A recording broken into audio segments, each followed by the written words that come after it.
Eden Info Soir, mesdames, messieurs, merci de prendre le rendez-vous de l'actualité. Plénière à l'Assemblée nationale ce jeudi, le projet de loi sur le barreau en République du Bénin était à l'ordre du jour. Vous aurez le compte rendu dans cette édition. La communauté internationale célèbre ce 9 juin la journée des archives.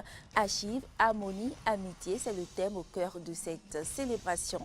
Et puis au Libéria, le ministère de la Santé a déclaré la fin de l'épidémie Ebola. Cependant, il invite la population à la prudence.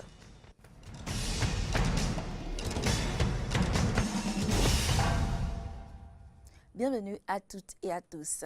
L'étude du projet de loi sur le barreau de la République du Bénin s'est poursuivie ce jeudi à l'Assemblée nationale. Les députés n'ont pu s'accorder. L'examen a donc été suspendu. Eh bien, le point, c'est avec Amen Didier Rumpenoudi et Romaric Devauchy. Les députés ont réellement poursuivi l'examen du projet de loi sur le barreau de la République du Bénin entamé mardi dernier. La commission des lois a planché et les députés sont intervenus pour apporter des corrections, amendements et propositions pour toiletter ce texte de loi qui est vieux de plus de 50 ans et que le gouvernement du Bénin a soumis à l'étude des parlementaires afin d'y introduire des éléments qui le rendent moderne et conforme aux exigences de l'UEMOA. Beaucoup de points ont intéressé les honorables députés, tels le long cursus de formation décrié par le député Nago. Un concurrent est appelé à juger un potentiel concurrent. Pendant plusieurs années, un ami tentait de devenir notaire, mais il a eu le malheur de ne pas être dans les bonnes grâces des notaires. Donc pendant 10 ans, il a échoué à son concours de notaire. Les soucis l'ont amené dans l'au-delà. Parce que ce n'est pas normal que ce soit par exemple, les notaires qui organisent le concours des notaires. Ce n'est pas normal que ce soit les notaires qui notent ou qui corrigent les épreuves. Le garde des Sceaux, présent à l'Assemblée nationale pour apporter des clarifications sur ce projet de loi sur le barreau de la République du Bénin, n'a pas manqué d'éclairer les députés sur les points d'ombre. Nous comprenons les députés qui considèrent que, à trop proroger, l'on ne permet pas aux stagiaires d'accomplir assez rapidement, d'exercer assez rapidement les fonctions auxquelles il est destiné. Or, nous sommes dans une profession organisée. Tout ne s'apprend pas à l'école, tout ne s'apprend pas à l'université. Il en est ainsi des magistrats, des notaires. C'est pour cela que, lorsque professionnellement, il est possible de considérer que certains stagiaires n'ont pas encore les éléments pour accomplir leurs fonctions, de conférer au Conseil de l'ordre d'assumer et d'assurer la poursuite du stage dans les conditions prévues. Il n'est pas encore arrivé, mesdames et messieurs les députés, qu'un Conseil de l'ordre proroge de 5 ans, 6 ans, 10 ans. Il est même arrivé que des avocats se constituent pour défendre les stagiaires lorsqu'il y a suspicion sur une prorogation suspecte. Ces éléments permettent à la représentation nationale de faire confiance au barreau et surtout au Conseil de l'ordre sur ces questions. La plénière, après avoir perçu la pertinence des points soulevés, a proposé d'aller à un séminaire gouvernemental pour aplanir les points d'ombre afin que ce texte de loi soit un produit parfait, exempt de coquilles. Ce ne sera pas dans des années, mais dans les semaines à venir que ce séminaire ou atelier sera organisé. La séance a été suspendue et reprend mardi prochain. De l'hémicycle, rendons-nous au palais de la Marina. Le Conseil des ministres s'est tenu hier. À la fin des travaux, le ministre d'État Pascal Irénée Koupaki, secrétaire à la présidence, a livré à la presse le résumé de la réunion hebdomadaire du gouvernement. On écoute un extrait de sa déclaration. Le Conseil des ministres a tenu sa séance hebdomadaire ce mercredi 8 juin 2016. Le président de la République, chef de l'État, chef du gouvernement, a présidé la séance. Au cours de cette session, plusieurs projets de décret ont été examinés, de même que des communications. Au titre des projets de décret, 2 projets de décret ont été adoptés et 2 projets de décret ont été renvoyés. Le Conseil a examiné et adopté le projet de décret portant approbation du budget exercice 2016 du Centre d'action régional pour le développement rural des départements du Zou et des Collines. Le Conseil a également adopté le projet de décret portant approbation du budget exercice 2016 de l'Agence béninoise pour l'environnement. Par contre, le Conseil a renvoyé 2 projets de budget 2016 de 2 établissements publics. Au titre des communications, le Conseil a entendu une communication du ministre de l'Économie et des Finances relative à l'avant-projet de loi de finances rectificative pour la gestion 2016. Le ministre chargé des Finances a présenté les conclusions de la revue des dépenses dans l'ensemble des sous-secteurs de l'administration publique, en liaison avec la réduction du nombre de portefeuilles ministériels, les mesures d'annulation de crédit, le redimensionnement des organigrammes des ministères, la nécessaire rationalisation des dépenses publiques, l'analyse du portefeuille des projets d'investissement, les orientations prioritaires du gouvernement en lien avec les besoins prioritaires exprimés par les populations et la prise en compte des dépassements budgétaires notés durant le premier trimestre 2016. Autre communication relative à l'approvisionnement de l'administration publique en produits pétroliers. Dans le cadre d'un meilleur fonctionnement de l'administration et pour alléger les difficultés d'approvisionnement en produits pétroliers auprès de la SONACOP, le Conseil a autorisé les institutions de la République et les ministères à s'approvisionner en produits pétroliers auprès de structures privées de commercialisation. Selon la répartition suivante, 70% des commandes doivent être adressées à la SONACOP et 30% des commandes à des sociétés privées. Aujourd'hui, 9 juin, la communauté internationale célèbre la journée des archives et le thème choisi par le Conseil international des archives pour l'édition de cette année est Archives, harmonie, amitié. Et bien, quel est l'historique de cette journée? Élément de réponse dans ce commentaire. En 2004, au cours du Congrès international des archives à Vienne en Autriche, 2000 participants avaient adopté une résolution demandant aux Nations Unies de créer une journée internationale des archives. Mais déjà à l'époque, certains États avaient opté pour la célébration de la journée nationale des archives. Une démarche qui vise à interpeller le monde sur l'importance de la conservation de toutes sortes de documents liés à l'activité des hommes. Pour répondre à cet appel, en 2005, lors de sa 33e session, la conférence de l'Organisation des Nations Unies pour l'éducation, la science et la culture, UNESCO, a proclamé le 27 octobre Journée mondiale du patrimoine audiovisuel. Un signal fort avait été alors lancé pour encourager le public à la conservation des archives audiovisuelles. Mais pour le Conseil international des archives, ICA, cette initiative, certes louable, garde un goût d'inachevé, puisqu'il estime que les archives audiovisuelles ne sont pas les seules exposées à la disparition et qui requièrent l'attention des décideurs. L'ICA décide donc de lancer sa propre journée internationale des archives lors de son assemblée générale de novembre 2007. Le 9 juin de chaque année a été retenu comme le jour des archives. Un choix qui n'est pas anodin, puisque c'est le 9 juin 1948 que le Conseil international des archives a été créé sous les auspices de l'UNESCO. Cette proposition trouvera un écho favorable auprès du comité exécutif du Conseil qui l'a validée et fait adopter par la communauté archivistique mondiale dans son ensemble. Et à l'instar de la communauté internationale, les archivistes béninois célèbrent aussi la Journée mondiale des archives pour mieux comprendre l'importance de cette journée. Et voici la formation en archivistique prend en compte les nouvelles technologies de l'information et de la communication. Fréjus Serlan et Denis Maroya ont fait une incursion à l'ENAM. Voici le reportage. Source pour toute personne désireuse de connaître des faits du passé, les archives sont un ensemble de documents conservés pour pouvoir prouver des droits ou témoigner de certaines activités.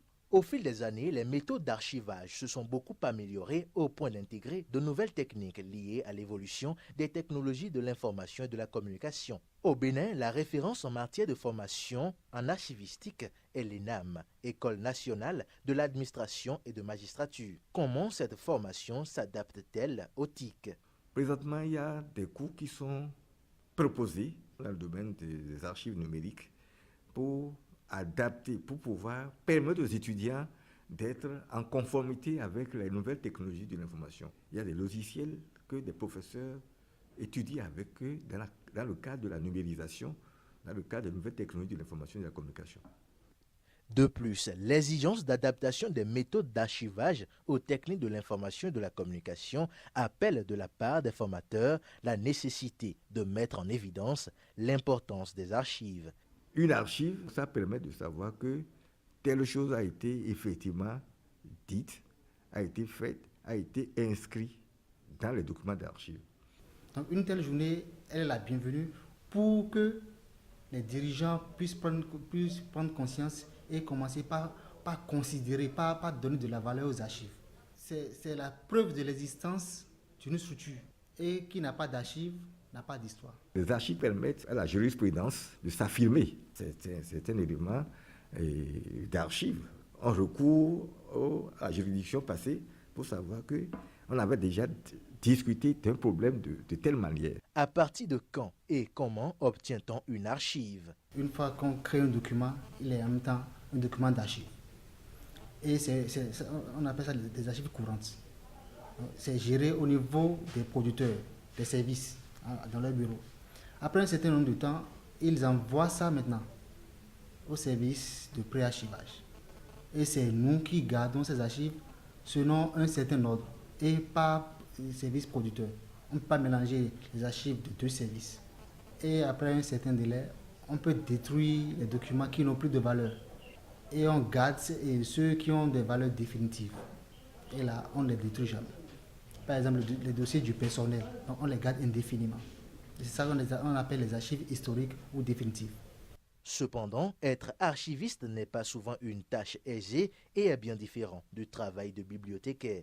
Si au départ, les services producteurs n'ont pas respecté les consignes qu'on a données pour la tenue des archives à leur niveau, et ils font le transfert au service d'archives, nous on a un peu de difficulté à traiter ces archives. Ces documents viennent en vrac. Donc c'est un peu fastidieux de faire un tri document par document afin de constituer maintenant des archives.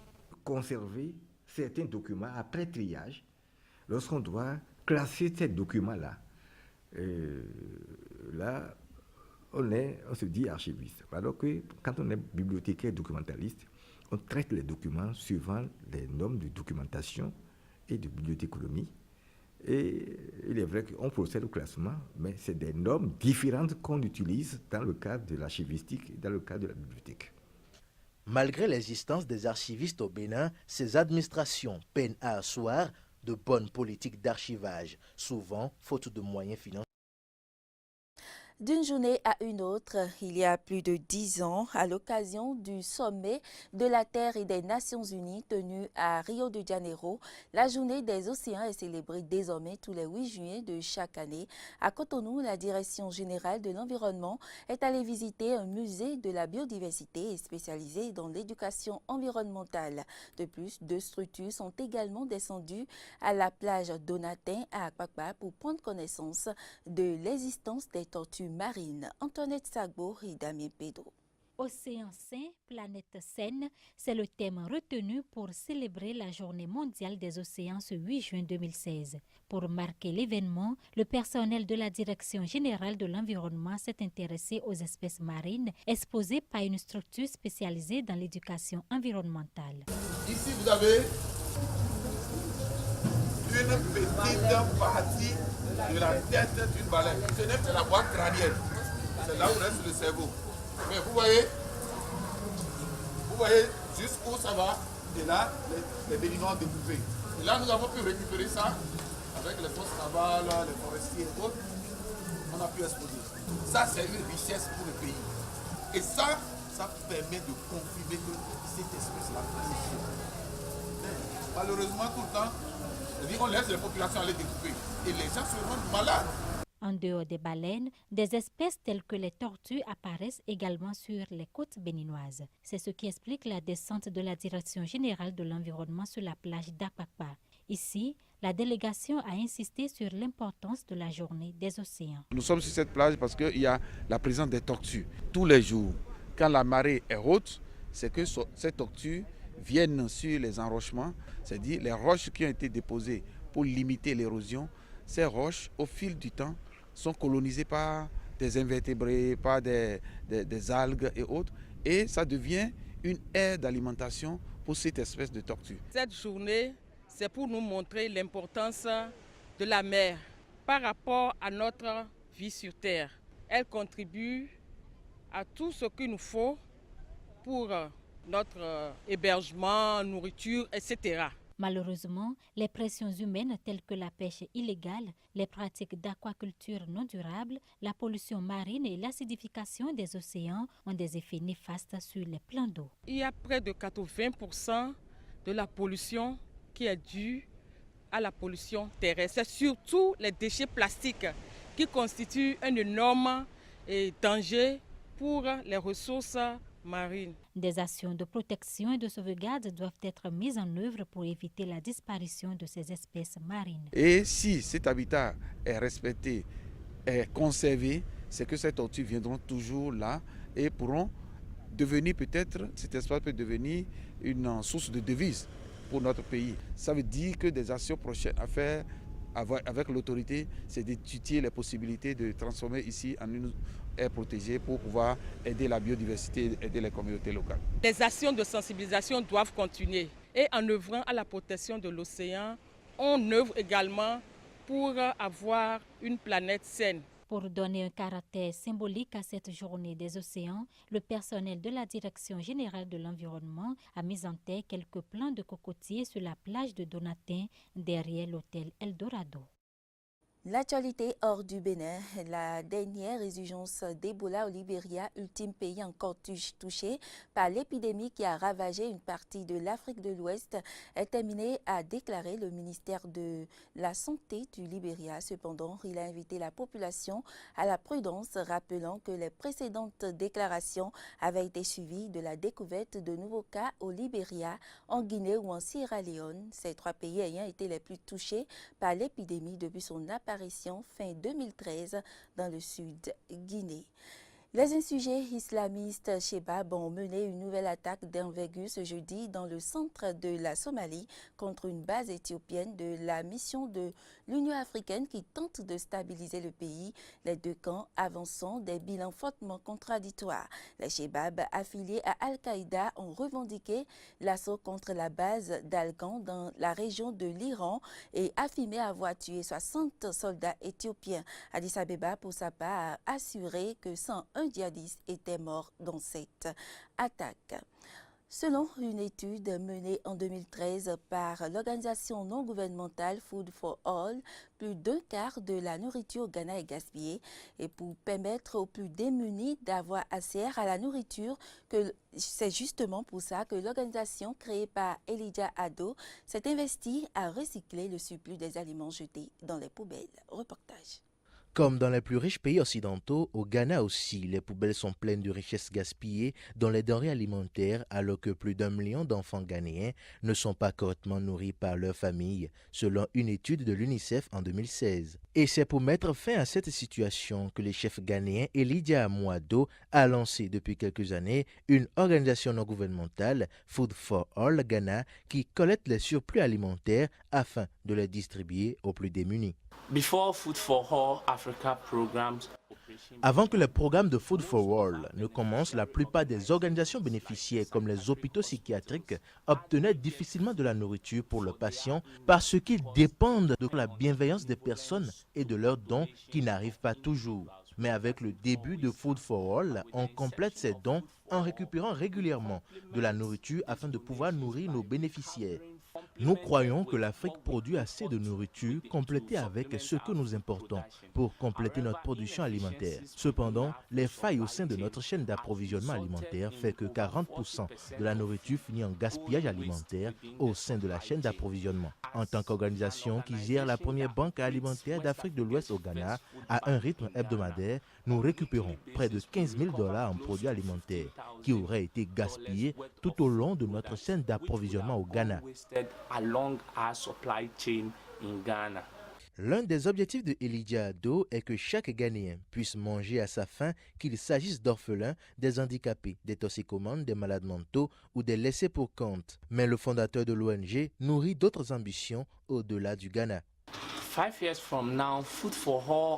Dans 5 ans, Food for All deviendra le programme alimentaire mondial de l'Afrique. Il deviendra une organisation mondiale de distribution d'urgence pour les pays du continent et aussi optimisera notre chaîne d'approvisionnement afin de réduire le gaspillage de nourriture au cours de la chaîne d'approvisionnement. Alors que plusieurs orphelinats accueillent des enfants qui n'arrivent pas à nourrir, l'action de Food for All est la bienvenue. Donner de la nourriture pour aider des personnes en besoin est aussi une très belle manière d'aider la société. Parce que quand vous voyez les orphelins dans les orphelinats, et permettez-moi de dire que les personnes physiquement limitées peinent parfois à arriver à leur fin pour répondre aux besoins journaliers lorsque vous leur distribuez la nourriture. C'est au moins une bonne façon de contribuer à la société. Donc, en ce qui nous concerne, ça a été bénéfique pour nous et aussi pour la cause de la Food for All Africa. Nous parlons toujours aux enfants de la conservation des aliments, de comment faire un bon usage du peu qu'ils ont, car vous avez des enfants dans la rue qui n'ont pas accès à ce qu'ils ont maintenant. Donc, nous continuons à leur dire qu'ils devraient faire bon usage de la nourriture qu'ils ont actuellement afin d'en garder pour demain. Et ils peuvent également aider les enfants qui ne sont pas privilégiés comme eux. Réduire le gaspillage alimentaire de 15% au Ghana pourrait permettre de nourrir plus de 7 millions de Ghanéens selon l'organisation qui estime déjà avoir fourni 48 000 repas gratuits au cours des 3 dernières années. Et puis en Bosnie, une communauté salafiste grandit peu à peu malgré le départ de plusieurs de ses membres en Syrie et en Irak. Les musulmans qui sont restés veulent toujours garder les pratiques de la charia, la loi islamique. Reportage. Perdue dans les montagnes bosniennes, cette communauté salafiste grandit peu à peu. Ici, une vingtaine de familles affirment vouloir vivre en ligne avec la charia, la loi islamique. Plusieurs de ses membres sont partis en Syrie et en Irak. Le fondateur dit avoir tenté de les en empêcher. Ce sont clairement les personnes qui sont parties d'ici pour la Syrie qui m'ont créé le plus de problèmes. Ils ont d'ailleurs créé des problèmes à l'humanité entière. La police a recensé à travers le pays une 60aine de communautés radicales. Elles ont été une étape cruciale pour la plupart des quelques 250 Bosniens qui sont partis en Syrie ou en Irak. Ceux qui retournent au pays, encore plus radicalisés, préoccupent les autorités. Ici, en Bosnie-Herzégovine, il y a entre 40 et 50 personnes qui représentent une menace sécuritaire très sérieuse. Certains reviennent ici, d'autres partent à l'étranger, en Europe ou ailleurs.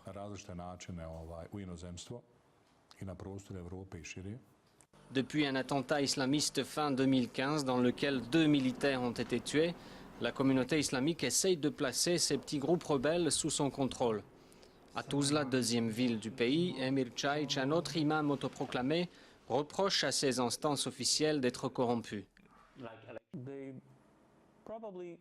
Ils ont probablement senti que c'était le bon moment pour mettre fin à cette histoire, pour en finir avec nous. Une vingtaine de groupes ont à ce jour accepté de passer sous le giron des structures officielles. Je pense que la communauté islamique souhaite prendre ses distances et distinguer ces hommes de son islam modéré. Tous ceux qui refusent de se soumettre deviendront la cible légitime de l'État. La Bosnie compte entre 2000 et 4000 salafistes, souvent influencés par des moudjahidines venus pendant la guerre dans les années 90. À l'époque, ce pays des Balkans était une destination pour les combattants étrangers. Aujourd'hui, c'est devenu un pays qui les exporte. Mesdames, Messieurs, ce sera tout pour ce soir. Merci pour l'attention et à demain.